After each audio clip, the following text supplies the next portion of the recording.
Est-ce que c'est bon? Ça fonctionne?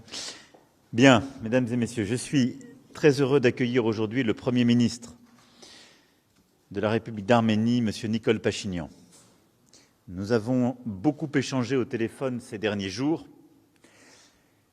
En effet, l'Arménie a été une nouvelle fois endeuillée par des affrontements armés les 13 et 14 septembre et la situation demeure très critique sur le terrain.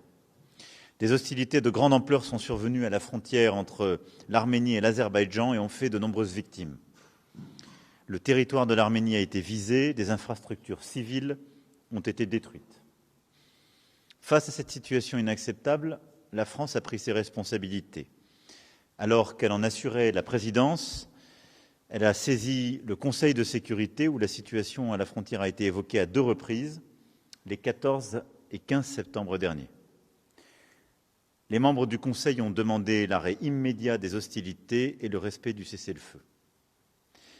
Puisque des positions ont été conquises, la France a demandé que les forces azerbaïdjanaises reviennent à leur position initiale. Je l'ai dit dès le 14 septembre au président Aliyev, le fait que la frontière ne soit pas délimitée ne saurait justifier des avancées sur le territoire de l'autre pays. Ensuite, et je l'ai dit là aussi dès le 13 septembre, la France a la conviction que le recours à la force ne peut être la solution pour l'Arménie, pas plus que pour l'Azerbaïdjan, et que le dialogue doit être rétabli sans délai. L'ensemble des questions en suspens, et elles sont nombreuses, nous le savons, doivent être traitées exclusivement par la voie de la négociation. Ces négociations ont d'ailleurs eu lieu dans différents formats, et notamment sous les auspices de l'Union européenne. Elles doivent reprendre. Je n'oublie pas qu'il y a tout juste 2 ans, le 27 septembre 2020, a débuté une guerre terrible qui a ensanglanté la région. Elle a abouti à un nouvel état de fait avec une présence accrue de l'armée russe dans la région. Je veux ici, tout en condamnant très fermement ce qui s'est passé ces derniers jours et en appelant donc au retour au calme, à la situation hantée à la reprise des négociations, je veux ici saluer le courage du Premier ministre Pachinian qui a proposé une nouvelle approche concernant l'avenir de la région. Le président Aliyev, auquel je reparlerai dans les prochaines heures, dit vouloir lui aussi mettre fin à l'instabilité régionale et faire émerger des solutions. Toutefois, on ne peut bâtir la paix tout en faisant planer la menace du recours à la force. C'est pourquoi la France fera tout pour poursuivre l'objectif d'un Caucase du Sud stable, sûr et prospère. Nous évoquerons donc dans quelques instants avec le Premier ministre Nikol Pachinian la situation sur le terrain, les moyens de consolider le cessez-le-feu pour empêcher toute nouvelle escalade, les moyens du retour au statu quo ante et d'une reprise des négociations. Nous ferons le point sur les différents sujets en discussion afin de voir comment la France, aux côtés de l'Union européenne, aux côtés aussi des autres puissances impliquées, peut contribuer à des progrès dans l'intérêt d'une paix durable.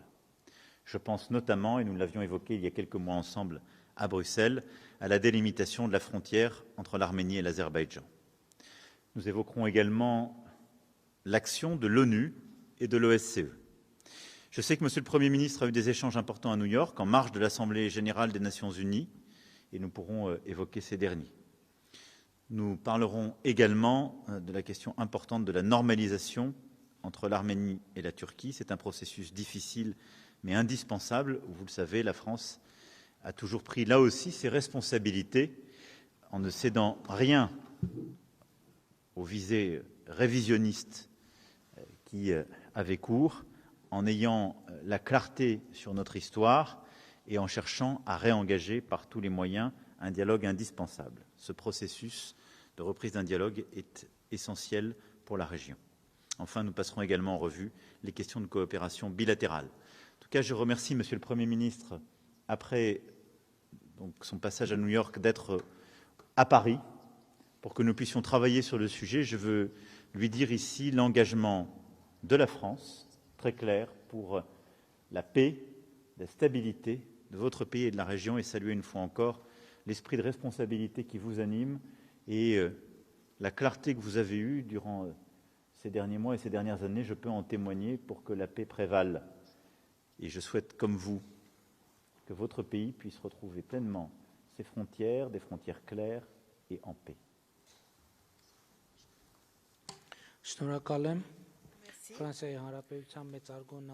Monsieur le Président de la République française, tout d'abord, je voudrais vous remercier pour votre invitation et cet accueil chaleureux. Ce type de rencontres nous permettent de renforcer de façon fructueuse les relations privilégiées déjà entre la France et l'Arménie. Je crois qu'aujourd'hui, comme vous l'avez d'ailleurs souligné, Monsieur le Président, nous allons nous concentrer sur les questions de sécurité régionale et internationale. La France préside le Conseil de sécurité de l'ONU qui, avec le soutien personnel du président Macron, a mis à l'ordre du jour la question des agressions répétées de l'Azerbaïdjan contre l'Arménie. La question continue de rester à l'ordre du jour du Conseil de sécurité. Le 12 mai 2021, et le 13 septembre 2022, à la suite des agressions de l'Azerbaïdjan, les territoires souverains de l'Arménie ont été occupés.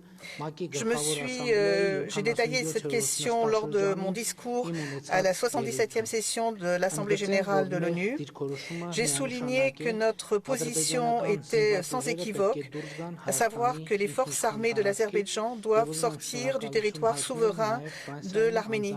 Et je voudrais remercier la position de la France et en particulier celle du président français de nous soutenir dans cette action.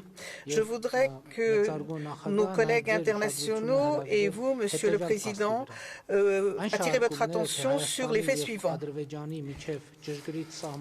Le fait qu'il n'y ait pas de frontières délimitées, puisque la frontière n'a pas été encore été démarquée, ne correspond pas à la réalité en fait.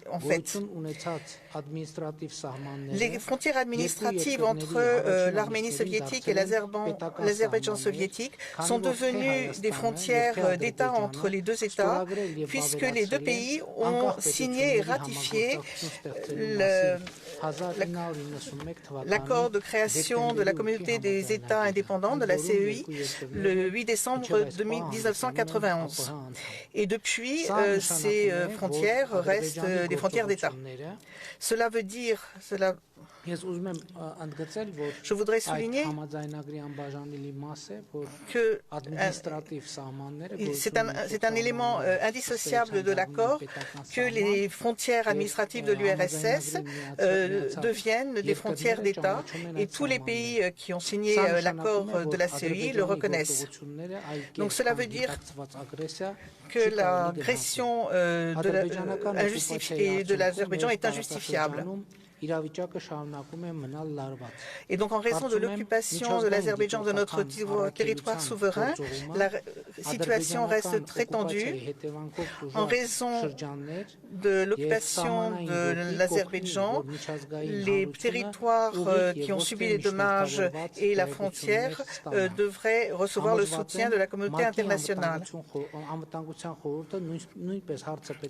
Je suis persuadé aussi que le Conseil de sécurité de l'ONU doit continuer à garder cette question, sous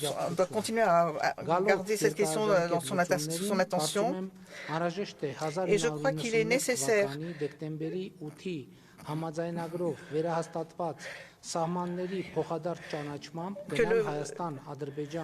que les frontières reconnues de façon bilatérale par l'accord du 8 décembre 1991 deviennent la base de nos relations et des négociations entre l'Arménie et l'Azerbaïdjan.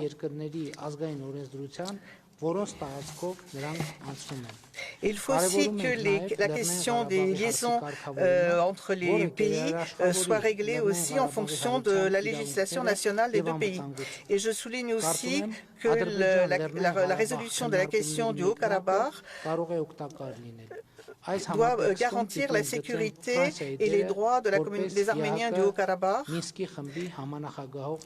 Je crois que la France, en tant que coprésident du groupe de mise de l'OSCE, peut jouer un grand rôle de ce point de vue et je vous remercie, je remercie à nouveau la France pour son rôle.